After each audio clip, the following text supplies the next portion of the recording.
এই ৭০ বছর বয়সে গার্ডেনিং অ্যাভয়েড করতে পারলে সবচেয়ে ভালো। এই বয়সে গার্ডেনিং করলে যে মাজাতে যে কষ্ট হয়, এটা একটা সময় অনেকেরই পার্মানেন্ট হয়ে যায়।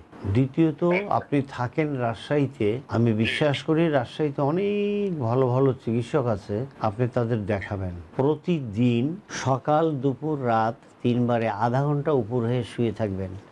২ হাত মাজায় নিয়ে মাজার এবং যেখানে মানি ব্যাগ রাখি এই জায়গায় আপনি হাত রাখবেন, রেখে মাথা এবং কাঁধ উঁচু করে মনে মনে বলবেন ২ বার সুবহানাল্লাহি ওয়া বিহামদিহি সুবহানাল্লাহিল আযীম। এবং আপনি ১ পোয়া নারকেল তেল নেবেন, তার মধ্যে ২০ কোষ রসুন কেটে অথবা ছেঁচে দেবেন, দিয়ে আচ্ছা। এটাকে চুলাতে গরম করবেন, দেখবেন লাল লাল হবে। তারপর এটাকে একটা পাত্রে ঢেলে রাখবেন।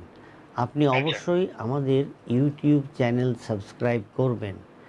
আমাদের ইউটিউব চ্যানেল সাবস্ক্রাইব করলে আপনি আরও তথ্য পাবেন, এবং এই ব্যাক পেইন যে আপনার হয় এ বিষয়ে আমরা নানা রকম ভিডিও দিই, বিভিন্ন সময় কথা বলি, সবগুলো আপনার কাছে নোটিফিকেশান পৌঁছে যাবে।